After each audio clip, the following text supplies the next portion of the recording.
Video کے نیچے subscribe کے بٹن پہ کلک کریں، بیل کے آئیکن پہ کلک کیجئے تاکہ ہر نئی ویڈیو کی نوٹیفیکیشن آپ کو مل جائے۔ بسم اللہ الرحمن الرحیم، الحمد للہ رب العالمین والصلاة والسلام علی سید المرسلین وعلی آلہ واصحابہ اجمعین، اما بعد فاعوذ باللہ من الشیطان الرجیم، بسم اللہ الرحمن الرحیم، والعادیات ضبحا فالموریات قدحا فالمغیرات صبحا فأثرن به نقعا فوسطن به جمعا ان الانسان لربه لکنود وانه على ذلك لشہید۔ صدق اللہ العظیم۔ اللہ تبارک و تعالی نے دنیا میں انسانوں کو پیدا کیا اور انسانوں کی رہبری رہنمائی کے لیے ہر زمانے میں اپنی طرف سے قانون، دستور، اصول، طریقہ زندگی اللہ تعالی نازل فرماتے رہے۔ ہر زمانے کے نبیوں پر صحیفے، کتابیں بھیجی جاتی رہی۔ آخری پیغمبر حضرت محمد صلی اللہ علیہ وسلم پر آخری پیغام قرآن مجید کی شکل میں اللہ تبارک و تعالی نے نازل فرمایا۔ سب سے پہلے یہ بات ہم سب کو سمجھنے کی ہے، قرآن مجید ہدایت کے لیے اللہ تعالی نے نازل کیا ہے۔ ہمارا نظریہ قرآن کے تعلق سے غلط ہے۔ ہم صرف یہ سمجھتے ہیں کہ قرآن کریم ثواب کمانے کے لیے یا نیکیاں جمع کرنے کے لیے اللہ تعالی نے نازل کیا ہے۔ نہیں، نیکیاں جمع کرنے کے بہت سے راستے ہیں، اور بھی صدقات، خیرات، زکوٰۃ، نماز، مسجد کے لیے گھر سے وضو کر کے چل کے آئے، ہر قدم پر نیکیاں ملیں گی، ہر قدم پر گناہوں کو معاف کیا جائے گا۔ ایک جمعہ کی نماز پڑھ لیے تو پچھلی جمعہ تک کے گناہوں کو معاف کیا جائے گا۔ ایک سال رمضان کے روزے رکھے تو پچھلے سال رمضان کے روزوں کو، پچھلے سال تک کے گناہوں کو معاف کیا جائے گا۔ تو اس طرح نیکیاں کمانے کے بہت سے راستے ہیں نیکیوں کو جمع کرنے کے لیے۔ قرآن کریم اللہ تعالی نے انسانوں کی ہدایت کے لیے نازل کیا ہے۔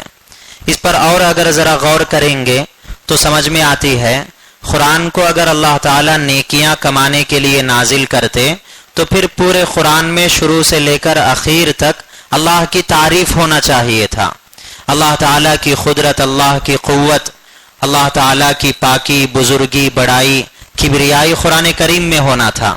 لیکن ہم دیکھتے ہیں قرآن کریم میں صرف اللہ کی بڑائی ہی نہیں، قرآن مجید میں صرف اللہ تعالیٰ کی قدرت، طاقت، قوت ہی کو بیان نہیں کیا گیا ہے۔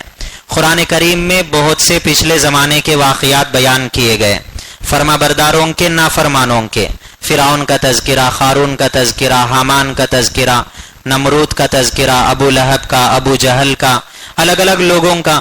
پھر مثالیں قرآن کریم میں الگ سے اللہ نے بیان فرمائی، گائے کی مثال، مکڑی کی مثال، چونٹی کی مثال، گھوڑوں کی مثال، الگ الگ جانوروں کی، انسانوں کی، ہر قسم کے اللہ تعالیٰ نے قرآن کریم میں مثالیں بیان فرمائی۔ ذرا غور کرنے کی ضرورت ہے، اگر قرآن نیکیاں کمانے کے لیے اللہ تعالیٰ نازل فرماتے تو صرف اور صرف اللہ کی قدرت اور بڑائی ہونا تھا، اللہ کی کبریائی اور قدرت کو اس کے اندر بیان کیا جانا چاہیے تھا۔ لیکن قرآن مجید میں صرف اللہ کی قدرت ہی نہیں ہے، قرآن کریم میں صرف اللہ کی بڑائی، قوت اور اللہ تعالیٰ کی عجیب عجیب صفات، طاقت ہی کو نہیں بیان کیا گیا، پچھلے زمانے کے، موجودہ زمانے کے بے شمار واقعات اور آئندہ پیش آنے والی پیشین گوئیاں قرآن کریم میں اللہ تعالیٰ نے بیان فرمائے ہیں۔ تو اس سے معلوم ہوتا ہے قرآن صرف نیکیاں کمانے کے لیے اللہ تعالیٰ نے نازل نہیں کیا ہے، اس کی روشنی میں ہدایت حاصل کرنے کے لیے اللہ تعالیٰ نے قرآن کریم کو نازل فرمایا۔ تو بہرحال بہت ساری تفصیلات ہیں۔ میں نے ایک سورت کی چند آیتیں آپ حضرات کی خدمت میں تلاوت کی ہیں، سورۃ العادیات کی۔ اب اس سورت کو بھی دیکھیے، بڑی عجیب ہے۔ اس سورت کا نام ہے گھوڑوں کی سورت، سورۃ العادیات گھوڑے کی سورت ہے۔ سورۃ النمل چونٹی کی سورت، سورۃ البقرہ گائے کی سورت ہے، اور اسی طرح سورۃ العنکبوت مکڑی کی سورت ہے۔ حالانکہ پوری سورت میں جس جانور یا جس چیز کی طرف منسوب ہے وہی چیز بیان نہیں کی گئی ہے، الگ الگ چیزیں ہیں، لیکن جس چیز کی طرف اس سورت کے نام کو منسوب کیا گیا ہے اس کی بڑی اہمیت حاصل ہوتی ہے۔ اس کا بڑا مقام ہوتا ہے اس صورت کے اندر. سورۃ العادیات میں کہہ رہا تھا یہ گھوڑوں کی صورت ہے. اس صورت کے 3 حصے ہیں.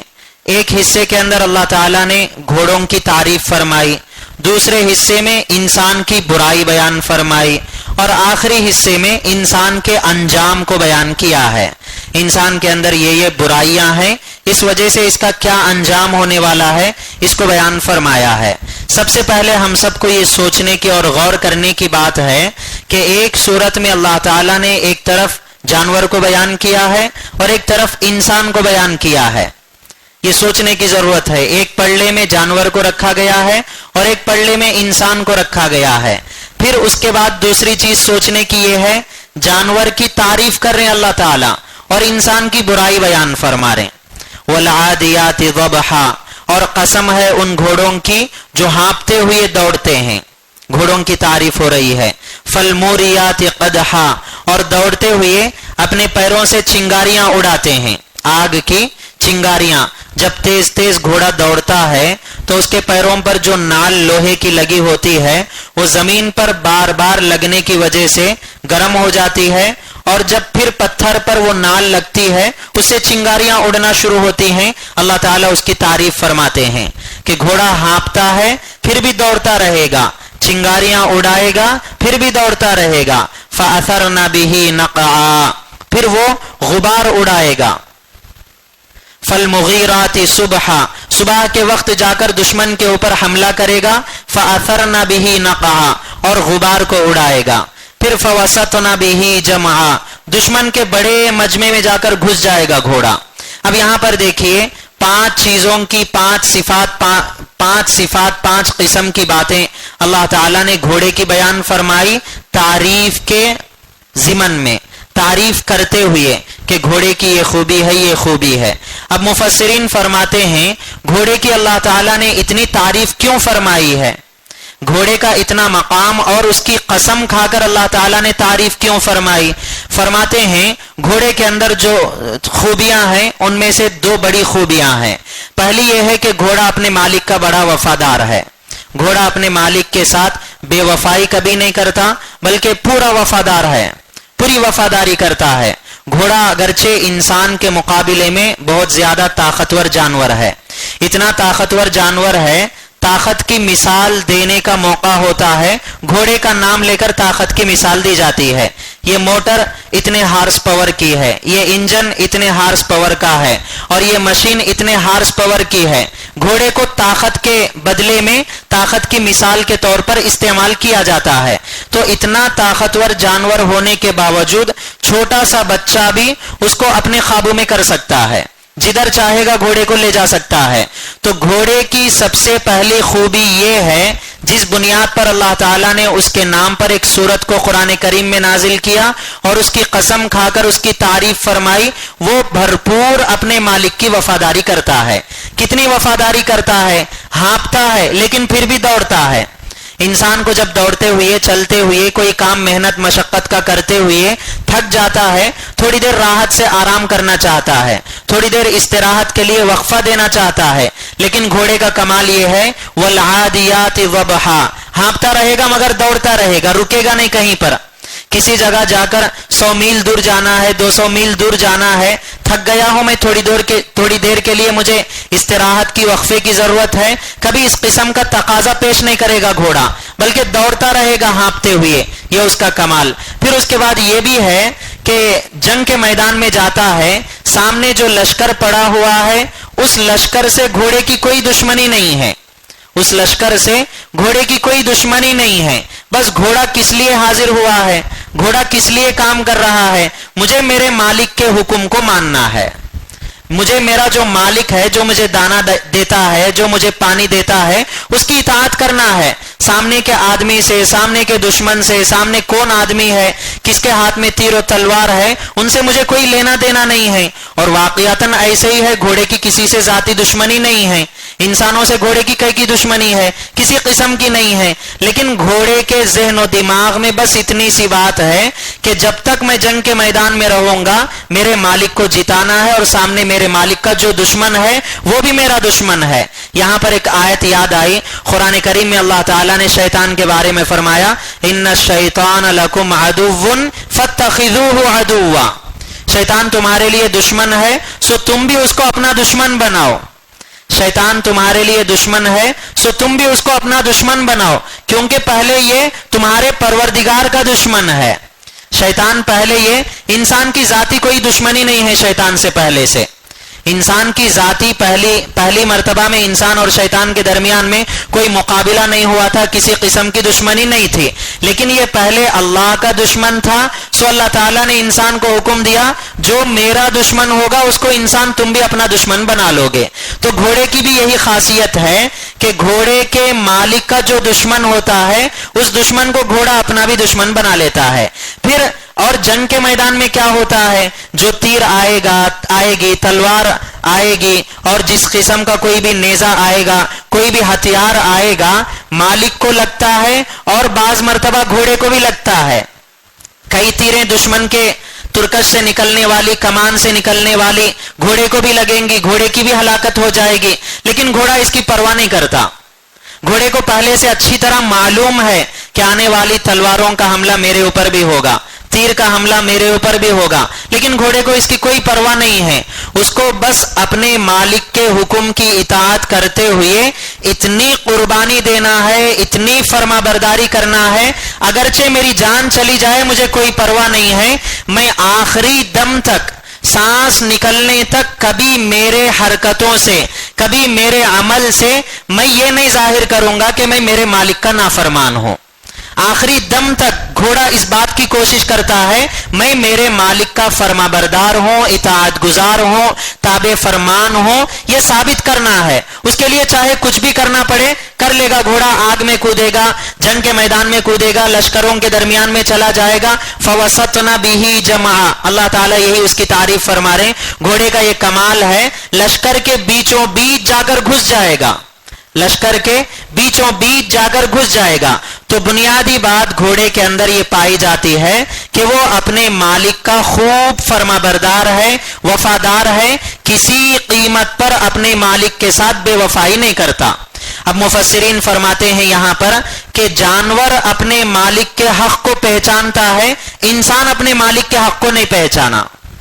جانور کو پتا ہے، حالانکہ اس جانور کو مالک کی طرف سے کیا ملتا ہے، جائیداد کچھ دے گا کیا مالک، اس کے نام پر ایک بنگلہ، اس کے نام پر اتنی زمین، اس کے نام پر اتنے مکانات، اتنی زمینیں، اور اس کے نام پر یہ سہولت کے اسباب وغیرہ کچھ نہیں دیتا۔ اور موت کے بعد مالک کیا دے گا اس کو، یہ گھوڑا مر جائے تو مرنے کے بعد مالک کیا دے گا اس کو، بلکہ اس کو چھڑ دے گا، اس کی جگہ پر دوسرا اور ایک گھوڑا خرید کے لائے گا، اس کے لیے کسی قسم کی جنت کا، اس کے لیے کسی قسم کے انعام کا، اس کے لیے کسی قسم کے موت کے بعد کے بنگلوں، محلات، جنت وغیرہ کا وعدہ مالک کی طرف سے بالکل نہیں ہے۔ تو تھوڑے سے عطا کرنے پر مالک کی طرف سے روزانہ تھوڑا سا دانہ، تھوڑا سا پانی کا انتظام ہوتا ہے، اسی پر اتنی ساری فرما برداری گھوڑا کر لیتا ہے۔ تو اللہ تعالیٰ یہ گھوڑے کی مثال قرآن کریم میں انسان کو ایک پلڑے میں رکھ کر، جانور کو ایک پلڑے میں رکھ کر یہ سمجھا رہے ہیں کہ گھوڑے سے وفاداری سیکھنے کی ضرورت ہے، کہ گھوڑا اپنے مالک کا جیسا فرما بردار ہے، انسان کو بھی اپنے پروردگار کا اسی قسم کا فرما بردار بننا چاہیے۔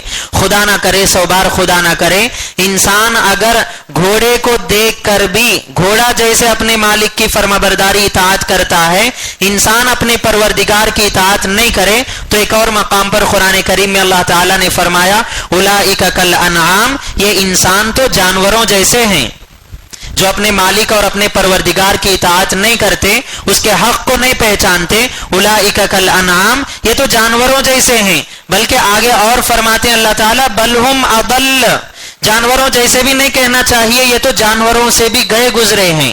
اب دیکھیے اسی صورت میں سورۃ العادیات میں ایک ہی صورت میں جانور کی تعریف ہو رہی ہے اور انسان کی برائی بیان کر رہے ہیں اللہ تعالیٰ۔ انسان کی برائی کیا فرما رہے ہیں، ان الانسان لربہ لکنود، بے شک انسان اپنے پروردگار کا بڑا ناشکرا ہے۔ گھوڑا شکر گزار ہے اپنے مالک کا، جانور اپنے دانہ پانی کا انتظام کرنے والے کا شکر گزار ہے، لیکن انسان ان الانسان لربہ لکنود، بے شک انسان اپنے پروردگار کا بڑا ناشکرا ہے۔ اچھا اس پر کون سی دلیل ہے؟ وَإِنَّهُ عَلَى ذَلِكَ لَشَهِيدٌ، انسان خود اپنے کرتوت سے، اپنے اعمال سے، اپنی حرکتوں سے اس بات کی دلیل دیتا ہے، ثبوت پیش کرتا ہے کہ میں اپنے پروردگار کا ناشکرا ہوں۔ تو الغرض تمام باتوں کا خلاصہ یہ ہے، اللہ تبارک و تعالی نے انسان کے لیے دنیا میں قرآن کریم کو نازل کیا ہے ہدایت کے لیے، اس پر غور کرنے کی ضرورت ہے۔ قرآن اس کا ہم سے مطالبہ کر رہا ہے، افلا یتدبرون القرآن، قرآن کو پڑھتے ہو کیا اس میں غور و فکر نہیں کرتے؟ قرآن سے قریب ہونا، قرآن سے رشتہ جوڑنا، اور قرآن کے اندر اللہ تعالیٰ نے ہم سے کیا مطالبہ کیا ہے، قرآن میں اللہ تعالیٰ ہم سے کیا فرمائش کر رہے ہیں، کس چیز کا مطالبہ کر رہے ہیں، اس کو سمجھے بغیر ہم دنیا سے جا رہے ہیں۔ اللہ تعالیٰ کی کیا مرضیات ہیں، اللہ تعالیٰ کی کیا ارادے ہیں، اللہ تعالیٰ ہمیں کس طرح کی زندگی گزروانا چاہتے ہیں، ہمیں کیسے اللہ کی اطاعت کروانا چاہتے ہیں، اس سے ناواقف ہیں۔ آج اسی بات کی ضرورت ہے کہ ہم اپنے پروردگار کے حق کو پہچانیں کہ جو پروردگار دنیا میں ہمارے لیے بہترین مقام دیا، انسان بنایا، اشرف المخلوقات بنایا، کھانے پانی دانے کا انتظام کیا، کپڑے وغیرہ کا انتظام کیا، تو اللہ کی کتنی وفاداری کرنے کی ضرورت ہے۔ قرآن کریم میں اللہ تعالیٰ نے اسی لیے فرمایا اوفو بعہدی اوفی بعہدکم، تم میرے ساتھ جو وعدہ کر کے آئے ہو عالم ارواح میں اس وعدے کو پورا کرو، اوفی بعہدکم، میں بھی تمہارے ساتھ جو وعدہ کیا ہوں اس کو پورا کر دوں گا۔ عالم ارواح میں ہم سب نے اللہ تعالیٰ کے سوال پر یہ کہا تھا قالوا بلا، اے اللہ آپ ہی ہمارے پروردگار ہیں۔ اللہ تعالیٰ دوبارہ دنیا میں آنے کے بعد قرآن کے اندر آیت نازل کر کے اس وعدے کو اور عہد کو یاد دلا رہے ہیں کہ عالم ارواح میں تم سب کے سب اللہ کے سامنے اس کا وعدہ کر کے آئے ہو کہ دنیا میں اللہ کے ساتھ بے وفائی نہیں کریں گے، اللہ کے ساتھ ناشکری نہیں کریں گے، اللہ کے ساتھ جو وعدہ کر کے آئے ہیں اس کی مخالفت نہیں کریں گے۔ تو اللہ تعالیٰ یاد دلا رہے ہیں قرآن کریم میں اس کو نازل فرما کر، اور پھر فرما رہے ہیں جب تم میرے ساتھ کیے ہوئے عہد کو اور وعدے کو پورا کرو گے تو اوفی بعہدکم، میں بھی تمہارے ساتھ جو وعدے کا، جو انعام کا، جو نعمتوں کا، جنت کا، جنت کے حور و غلمان کا جو میں نے وعدہ کیا ہے ضرور بھی ضرور اس کو پورا کروں گا۔ تو بہرحال ضرورت اس بات کی ہے کہ ہمارے مقصد زندگی کو ہم پہچانیں۔ ہمارے لیے اللہ تبارک و تعالیٰ نے دنیا کی زندگی میں کس لیے پیدا کیا ہے؟ کیا بیکار پیدا کیا ہے؟ ایسے تو نہیں ہے، اگر بیکار پیدا کیا ہے ایسا سمجھ رہے ہیں تو پھر بالکل غلط بات ہے۔ اللہ تعالیٰ نے ایک عظیم مقصد دے کر ہمیں پیدا کیا ہے کہ اللہ تعالیٰ کے حکم کو، اللہ تعالیٰ کی قدرت کو ہم پہچانیں۔ تو اس طرح کی ہماری جتنی بھی بیٹھکیں ہیں، جتنی بھی ہماری چلت پھرت ہوتی ہے، اللہ کے راستے میں نکلنا، ملاقاتوں کا ہونا، گشتوں کا ہونا، اجتماعات کا ہونا، ان تمام باتوں کا مقصود یہی ہے کہ ہم اپنے مقام کو پہچانیں۔ ہمارے لیے اللہ تعالیٰ نے کس لیے دنیا میں پیدا کیا ہے، کس لیے آئے ہیں؟ صرف کھانا پینا دنیا چھوڑ کے چلے جانا یہ تو نہیں ہے، کھانا پینا دنیا کو جمع کر کے چھوڑ کر چلے جانا یہ مقصد نہیں ہے ہمارا، بلکہ آخرت کے لیے ہمیں پیدا کیا گیا ہے۔ اسی لیے کہا گیا هو الذی خلق لکم ما فی الارض جمیعا، اللہ کی ذات وہ ہے جس نے تمہارے لیے زمین کے اندر جتنے بھی خزانے ہیں، جتنے بھی استعمال کے اسباب ہیں وہ سب تمہارے لیے پیدا کیا۔ انسان کو کس لیے پیدا کیا گیا؟ کہا جاتا ہے وَإِنَّكُمْ خُلِقْتُمْ لِلْآخِرَةِ، اور تمہیں آخرت کے لیے پیدا کیا گیا ہے۔ تو بہرحال ہم سب کے لیے ضرورت ہے اس بات کی کہ ہم اپنے اندر بھی اس احساس کو پیدا کریں، اس فکر کو پیدا کریں، اپنے اندر اس جذبے کو پیدا کریں کہ مجھے میرے پروردگار کے ساتھ وفاداری کا رابطہ رکھنا ہے، بے وفائی کا سلوک نہیں کرنا ہے۔ وفاداری کا رابطہ، وفاداری کا برتاؤ اور سلوک ہم برتیں گے، یقیناً اللہ تبارک و تعالی آخرت کے تمام وعدے ہمارے ساتھ عطا فرمائیں گے۔ تو اس لیے تمام حضرات سے گزارش کی جاتی ہے کہ اپنے اپنے ناموں کا اظہار فرمائیں۔ بھائی کون ہے تشکیل کرنے والے؟ خود کے اندر بھی احساس پیدا کرنا، خاندان میں، محلے میں، گلی کوچے میں، سب لوگوں کے اندر یہ احساس پیدا کرنا ہم سب کی ذمہ داری ہے۔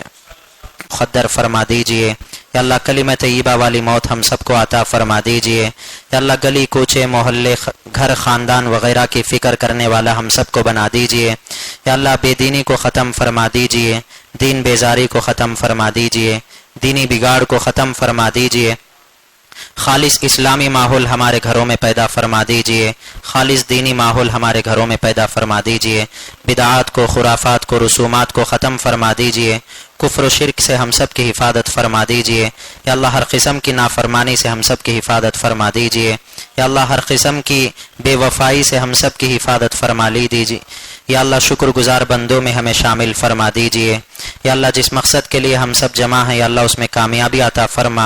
یا اللہ جن احباب نے تیرے راستے میں دین سیکھنے کے لیے ناموں کا اظہار کیا ہے یا اللہ ان سب کے نکلنے کو قبول فرما لیجئے۔ یا اللہ دین صحیح صحیح معنوں میں سیکھنے کی توفیق عطا فرما دیجئے، پورے اسلام پر عمل کرنے والا بنا دیجئے، پورے دین پر عمل کرنے والا بنا دیجئے، رکاوٹوں کو دور فرما دیجئے۔ یا اللہ رکاوٹوں کو ختم فرما دیجئے، سہولتیں پیدا فرما دیجئے، آسانیاں پیدا فرما دیجئے، مشکلات کو ختم فرما دیجئے۔ یا اللہ دنیا بہتر بنا دیجئے، آخرت کو دنیا سے زیادہ بہتر بنا دیجئے۔ یا اللہ دنیا کو آسان بنا دیجئے، آخرت کے مراحل کو دنیا سے زیادہ آسانی سے پار کرنے والا بنا دیجئے۔ اس دعا کو محض اپنے فضل و کرم سے قبول فرمائیے۔ سبحان ربک رب العزت عما یصفون وسلام علی المرسلین والحمد للہ رب العالمین۔